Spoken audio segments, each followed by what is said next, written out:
शिवाय नमस्तुभ्यम। हर हर महादेव। आप सभी को आंवला नवमी की हार्दिक बधाई। आज की वीडियो में हम बात करने वाले हैं कि कैसे आपको खीर का उपाय करना है, कैसे आपको दूध का उपाय करना है, पूजा विधि, आंवला वृक्ष में जल चढ़ाया नहीं, उपाय नियम विधि। ध्यान से सुनिएगा, वीडियो में अंत तक बने रहें। पूज्य गुरुजी पंडित प्रदीप मिश्रा जी की कथा से सुन करके समझ करके आपको समझाने का पूरा प्रयास करूंगा, परंतु उससे पहले अगर आप भी महादेव के सच्चे भक्त हैं, महादेव की कृपा प्राप्त करना चाहते हैं, तो चैनल को सब्सक्राइब करके कमेंट बॉक्स में हर हर महादेव जरूर लिखें। जैसा कि आप सबको पता है कि कल 10 अक्टूबर को आंवला नवमी है। कुछ लोगों के मन में ये प्रश्न है कि क्या कल रविवार पड़ रहा है तो हम आंवला वृक्ष के नीचे जाएं या नहीं, जल अर्पित करें या नहीं, दीपदान करें या नहीं।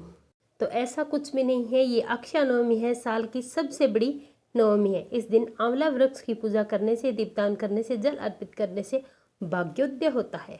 तो इस दिन अगर आपके घर में आंवला है तो अच्छी बात है, उसकी पूजा करें। और अगर आपके घर में आंवला नहीं है तो इस दिन आप अपने घर पर आंवला लाकर रखें। जिस घर के दरवाजे पर आंवला नवमी के दिन, अक्षय नवमी के दिन आंवले की पूजा होती है, भगवान नारायण साक्षात उसके घर में आकर विराजमान होते हैं। शास्त्रों में ऐसा विधान है, आंवला नवमी से पूर्णिमा तक आंवले के वृक्ष में माता लक्ष्मी और नारायण का वास होता है। ऐसा माना जाता है कि आंवला नवमी के दिन आंवला वृक्ष की पूजा करने से 1000 गोदान और 1000 यज्ञों का फल प्राप्त होता है। इस दिन को आंवला वृक्ष की पूजा करने के लिए, भगवान श्री हरि को प्रसन्न करने के लिए और भाग्य की रेखाओं को बदलने के लिए इस दिन को माना जाता है। इस दिन कुछ लोग व्रत उपवास भी करते हैं और साथ साथ पूजा भी करते हैं, और कुछ लोग व्रत ना करके सिर्फ और सिर्फ आंवले की पूजा भी करते हैं। तो आपकी जैसी स्वेच्छा है आप वैसा ही करें। अगर आप व्रत ना भी कर पाए तो भी आप आंवला वृक्ष की पूजा करके, परिक्रमा करके और विशेष उपाय करके आप पूर्ण फल की प्राप्ति कर सकते हैं। कार्तिक महीने के कुछ खास दिनों में, खास तिथियों पर पूजा आराधना श्रेष्ठ फल देती है। तो संभव हो तो आप नवमी की पूजा जरूर करें। प्रश्न ये उठता है कि इस दिन व्रत रखने वाले, पूजा रखने वाले क्या बाल धोएं? तो कोई दिक्कत नहीं है, आप बाल धो सकते हैं। तो ये जानते हैं कि खीर का उपाय हमें कैसे करना है और इसकी पूजा कैसे की जाती है। सबसे पहले बात करते हैं खीर वाले उपाय की। इस दिन आंवले वृक्ष की पूजा करके यहाँ पर ब्राह्मण भोज कराने का बहुत ही बड़ा विशेष महत्व है। ऐसी मान्यता है कि इस दिन आंवला नवमी के दिन पूरे परिवार सहित आंवले के वृक्ष के नीचे बैठकर कुछ ना कुछ ग्रहण करना चाहिए। अगर आप बहुत ज़्यादा ये सब कुछ नहीं कर सकते, आंवला के वृक्ष के नीचे ले जाकर के भोजन करना, तो आप जैसे माता के दूध में चावल डालकर, मखाने डालकर, अच्छे से शक्कर और मिश्री डालकर खीर तैयार करें। तो अच्छे से बड़े भाव से घर पर जो साधारण खीर बनाई जाती है वही खीर आपको बनानी है और अपने घर में लक्ष्मी नारायण की फोटो के सामने ले जाकर रखनी है। एक लंबी बाती का घी का दीपक आपको प्रज्वलित करना है श्री हरि और माता लक्ष्मी के नाम से, और खीर का भोग आपको श्री हरि और माता लक्ष्मी को लगाना है। और इसके बाद इस खीर का दान आपको किसी भी कन्या को कर देना है। अगर आपके घर में परेशानियां ज़्यादा हैं, पैसे की समस्या, कर्ज बढ़ रहा है, घर में बीमारियां बहुत है, घर में कलह क्लेश हो रहा है, किसी भी प्रकार की अगर परेशानी आपके घर में है, तो आप या फिर आपके घर के सभी सदस्य आंवला वृक्ष के नीचे जाएं, खीर बनाकर लेकर जाएं, और वहां पर अगर रोग है तो आप सभी या फिर रोगी व्यक्ति इस खीर को ग्रहण करें। इससे सारे रोग दूर होते हैं। और अगर आप किसी भी ब्राह्मण कन्या को या फिर ब्राह्मण को आंवला वृक्ष के नीचे बैठाकर थोड़ी सी खीर का पान अगर आप करा देते हैं तो आप घर की सारी समस्या दूर होती है, माता लक्ष्मी प्रसन्न होती है और आपके घर में हमेशा बरकत और अन्न धन के भंडार भरे रहते हैं। माता लक्ष्मी सुख और समृद्धि का वरदान आपको देती है। और साथ ही साथ आपको धन की प्राप्ति के लिए, अपने व्यापार और कारोबार में वृद्धि के लिए, माता लक्ष्मी के अपने घर में स्थायी निवास के लिए आंवला के वृक्ष की जड़ में थोड़ी सी खीर आपको अर्पित जरूर करनी चाहिए।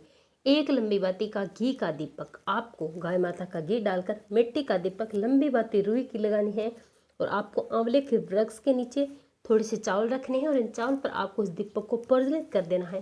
प्रज्वलित करते समय आपको श्री हरि के मंत्र ओम नमः भगवते वासुदेव और ओम नमः लक्ष्मी नमः मंत्र का 11 बार जाप करते हो आपको इस दीपक को प्रज्वलित करना है। हाथ जोड़कर श्री हरि के साथ माता लक्ष्मी को अपने घर में स्थायी निवास के लिए, अपने घर में बरकत के लिए आह्वान करना है। आपकी जो भी मनोकामना है, जैसी भी मनोकामना है, जो भी परेशानी है, उसे आपको हाथ जोड़कर बोल देनी है। मात्र आपको इतना सा उपाय करना है। पूज्य गुरु जी कहते हैं कि आंवला नवमी के दिन, अक्षय नवमी के दिन जो भी व्यक्ति आंवले के वृक्ष के नीचे अगर एक दीपक जलाकर अपनी मनोकामना कर देता है तो उसके घर में कभी परेशानी नहीं आती।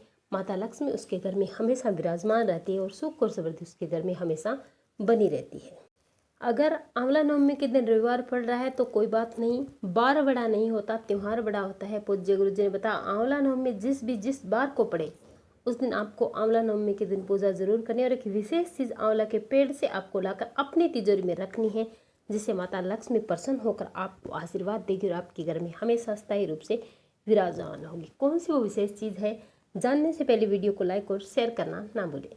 आंवला नवमी के दिन आपको सुबह ब्रह्म मुहूर्त में उठना है, लाल कपड़े पहनने। इसके बाद आपको, अगर आपके घर में कोई रोगी व्यक्ति है तो रोगी व्यक्ति को नवमी के दिन आंवले वृक्ष की जड़ में दूध अर्पित करना है। दूध अर्पित करने से पूज्य गुरु जी ने बताया कि जो व्यक्ति बीमार है उसकी सारी बीमारियां दूर हो जाएगी। और इसी के साथ आपको 2 दीपक तैयार करने हैं। मिट्टी के दीपक में गाय माता का घी डालना है। एक दीपक आपको गोल बाती का तैयार करना है, दूसरा आपको लंबी बाती का तैयार करना है। इसे लेकर जाना है आंवले के वृक्ष के नीचे। एक दीपक आपको श्री हरि नारायण के नाम से लगाना है और दूसरा आपको माता लक्ष्मी के नाम से लगाना है। इसके बाद आपको कच्चा सूत लेना है। कच्चा सूत आंवले के वृक्ष में बांधकर आपको कच्चे सूत के साथ आंवले के वृक्ष की 5 या 7 परिक्रमा करनी है। ओम नमः भगवते वासुदेव, ओम महालक्ष्मी नमः मंत्र का जाप करते हुए आपको 5 या 7 परिक्रमा करनी है। इसी के साथ ही आपको हल्दी का पेस्ट बनाना है। पेस्ट बनाकर आपको अपनी अनामिका उंगली से आंवले के वृक्ष पर एक स्वास्तिक बनाना है हल्दी से। ये आपके घर में सुख समृद्धि बनाए रखेगा। हल्दी भगवान विष्णु को पसंद है और हल्दी से माता लक्ष्मी खींची चली आती है। इसी के साथ ही आपको रोली, कुमकुम, हल्दी से तिलक करना है, चावल लगाना है और जल आपको अर्पित करना है आंवले की वृक्ष की जड़ में थोड़ा सा हल्दी डालकर। आपने जो खीर का भोग बनाया या फिर कोई भी भोग की सामग्री आप लेकर आइए, आपको भोग स्वरूप वो चढ़ानी है। इसी के साथ आप कनकधारा स्तोत्र का पाठ कर सकते हैं। आप विष्णु सहस्त्र पाठ भी कर सकते हैं। आंवला नवमी की आपको कथा सुननी है। इसके बाद आपको दीपक प्रज्वलित करना है। दीपक आपको सुबह शाम प्रज्वलित करना है और जल आपको सिर्फ सुबह प्रज्वलित करना है। इस प्रकार से आपको आंवला नवमी के दिन आंवला वृक्ष के नीचे पूजन करनी है, दीपदान करना है। इतना करने के बाद आपको करना क्या है, अपने अनामिका उंगली से और अंगूठे से आंवले वृक्ष की एक छाल तोड़नी है। पेड़ पर जो सूखी सूखी छाल हो जाती है वो आपको तोड़नी है। तोड़ करके आपको हाथ जोड़कर माता लक्ष्मी से प्रार्थना करनी है, भगवान श्री हरि से प्रार्थना करनी है। माता लक्ष्मी से आपको कहना है कि हे माँ, आप मेरे घर में स्थायी रूप से विराजमान हो, मेरे घर में अन्न धन की वृद्धि हो, अन्न धन के भंडार भरे रहे और सुख और समृद्धि प्रदान करें।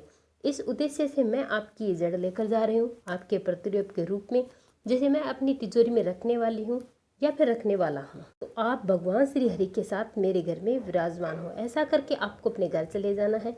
अपने घर ले जाकर इस छाल को आप अपने घर की तिजोरी में रख दीजिए। ऐसा माना जाता है आंवला नवमी के दिन जो व्यक्ति आंवला वृक्ष के नीचे दीपक प्रज्वलित करके एक स्वास्तिक बनाकर एक छाल अगर ले आता है तो घर में कभी भी अन्न धन की कमी नहीं रहती। भगवान विष्णु माता लक्ष्मी के साथ उसके घर में स्थायी रूप से विराजमान हो जाते हैं।